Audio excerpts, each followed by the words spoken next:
안녕하세요, 여러분. 만세영어 윤희입니다. 오늘도 즐겁게 시작해볼까요? 먼저 우리 책의 그림을 좀 볼게요. 지금 상황이 어떤 상황인 것 같아요? 네, 피크닉 하는 듯한 느낌이 좀 들죠?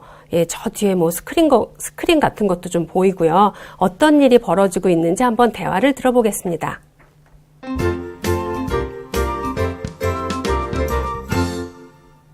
Lesson 11. It's beautiful today, isn't it? It's beautiful today, isn't it? Yes, it was the torrential rain last night. But look at this picturesque sky. Unbelievable. Right.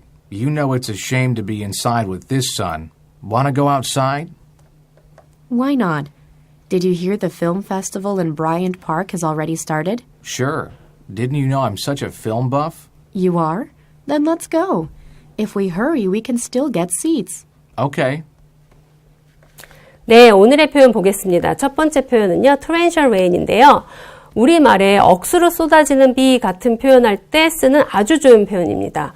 우리가 딱 먼저 떠오르는 표현은 heavy rain이 생각나잖아요. 근데 언제까지 heavy rain만 쓸 수는 없겠죠. 그래서 torrential rain 하면 억수로 쏟아지는 우리 장마철 같은 때 막 쏟아지는 비를 표현할 때 많이 쓰는 그런 좋은 표현이니까 꼭 알아두세요. 그 다음 표현은요, wannago예요. wannago는 그렇죠. want to go의 준말이죠. 그래서 요것을 이렇게 줄여서 많이 쓴다라는 거. 그래서 going to 같은 경우에도 줄여서 뭐라고 쓰죠? 그렇죠? 거나 해서 영어는 원래 간단히 줄이는 거 좋아하잖아요. 그래서 이렇게 줄여 쓰는 거니까 다른 게 아니라 want to가 줄었다라는 거 알아두십시오. 다음에 why not 보겠습니다.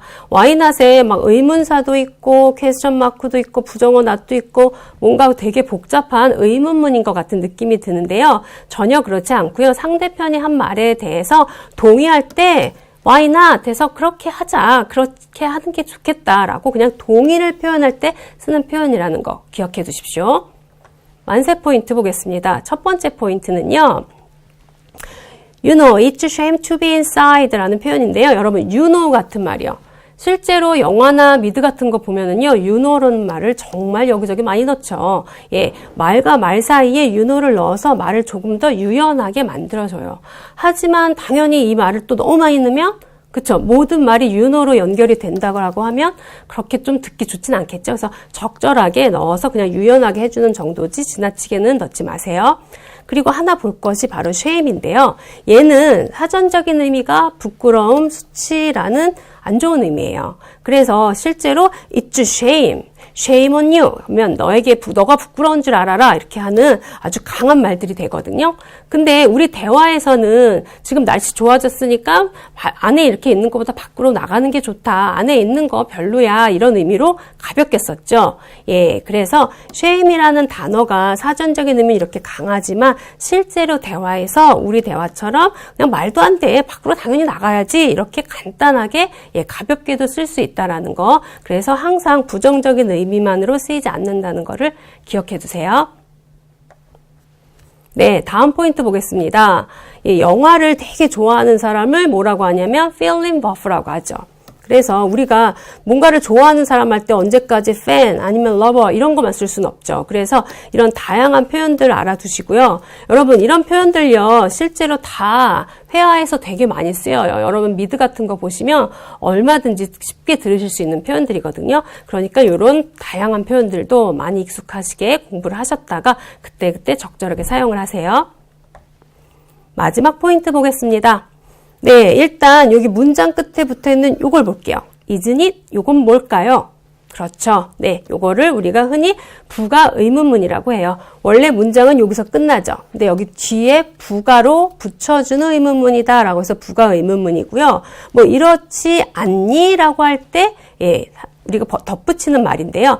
부가 의문문은 앞에 나온 주어 동사를 의문문으로 만들어주면서 부정어, 낫만 넣어주면 돼요. 그래서 그렇지 않니라고 이렇게 부정으로 뒤에 붙여주면 되는 거고요.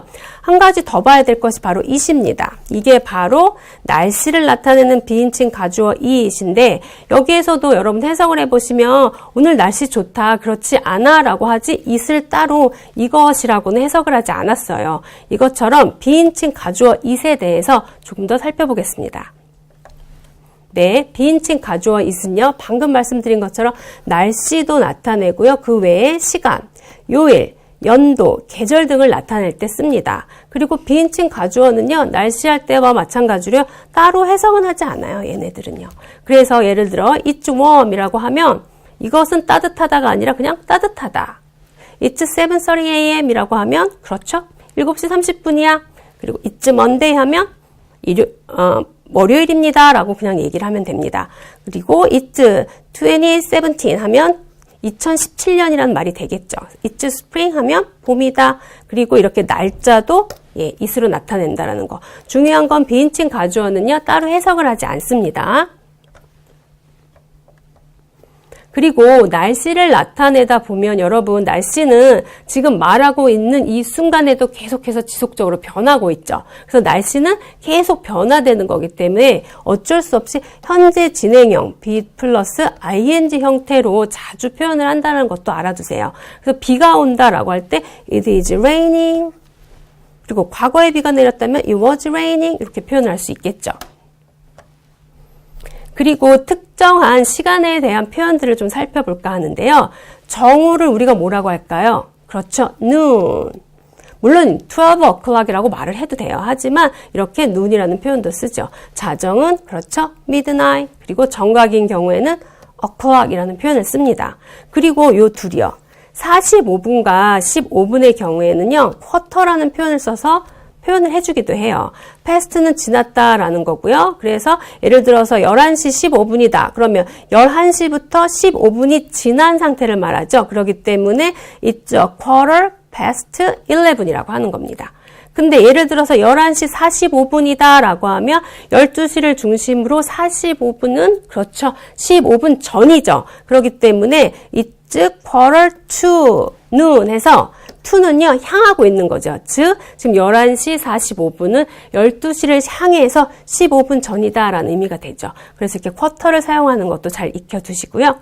30분의 경우에는 어떤 표현을 쓸까요? 그렇죠. half를 씁니다. 그래서 30분이 지났으니까 half past 이렇게 표현을 해주죠. 그것뿐만 아니라 날씨를 묻는 표현에서 여러분이 하나 더 기억하셔야 될 게 있는데요. 여러분 몇 시인가요? 라는 말을 할 때 우리가 보통 뭐라고 표현하죠? 그쵸? 제일 많이 묻는 표현이 What time is it이죠? 이렇게 다양한 표현으로 같은 의미를 전달할 수 있어요. 그런데 이런 표현도 있죠. Do you have the time? 이라는 말은요. 몇 시인가요? 라는 말이에요. 근데 예를 들어 여러분이 친구한테 너 시간 있어? 라고 할 때 어떻게 말하나요? 그쵸? 그때 do you have time? 이라고 해서 이 더가 빠집니다. 그래서 더가 들어가면 지금 시간이 몇 시냐라는 의미가 되고요. 더가 없으면 그렇죠? 그냥 우리가 알고 있는 시간 있으세요? 라는 표현이에요. 그래서 요 두 개를 잘 구별을 해주세요. 네, 만세 표현 보겠습니다. 비가 엄청 온다라고 해서 아까 우리가 torrential rain 봤는데요. 그거 말고 또 좋은 표현이 하나 있는데요. cats and dogs죠. 그래서 사실 우리가 요즘 인터넷 같은 데 보면은 고양이랑 강아지가 서로 친한 경우 되게 많죠. 근데 이제 옛날 속설에 의하면 둘이 사이가 안 좋다 뭐 이런 얘기들이 있잖아요. 거기에서 유래됐어요. 그래서 이 rains, cats and dogs 하면 비가 고양이랑 강아지가 싸우듯이 막 억수로 쏟아질 때 이런 표현을 많이 씁니다. 그래서 이 표현도 알아두시고요. 이슬비 같은 경우에는 mist rain이라고 표현을 합니다. 부슬비는 그렇죠. drizzle이라고 표현을 하고요. 우리의 여름처럼 찌는 듯한 무더위 말할 때 이렇게 다양한 표현들이 있어요. 그래서 이런 거 알아두시고 또한 끈적끈적한 날씨, 스티키라고도 표현을 해요. 그래서 다양한 날씨의 표현들 잘 익혀두십시오. 만세 단어 보겠습니다. 네, 만세 단어도 계속해서 날씨와 관련된 그런 단어들인데요. 강풍은 게일이라고 하죠. 그런데 산들산들 부는 우리가 산책을 할 때 살살 부는 바람 때문에 기분이 좋아지는 그 정도의 바람을 breeze라고 하죠. 그리고 기후를 climate이라고 하잖아요. 그래서 기후가 변화되는 거. 요즘 우리가 흔히 말하는 기후 변화라는 건 그쵸? 지구 온난화를 좀 완화시켜서 말할 때 기후 변화라 그러죠. 그래서 글로벌 워밍이 지구 온난화이고요. climate change라는 것은 기후 변화인데 이것이 의미하는 게 지구가 더워지는, 지구가 추워지고 있지는 않잖아요. 그렇죠? 그래서 기후 변화라는 것이 지구 온난화를 의미하는 거라는 것도 알아두십시오. 네, 홍수 볼게요. flood가 되겠죠? 그러면 가뭄은 그렇죠? drought. 그리고 우리 겨울 날씨 같은 그런 혹한의 추위, 예, 그야말로 얼을 것 같이 춥다 해서 freezing cold라고 해요. 이런 표현도 알아두십시오. 네, 여러분 오늘도 수고하셨고요. 그럼 다음 시간에 뵙겠습니다.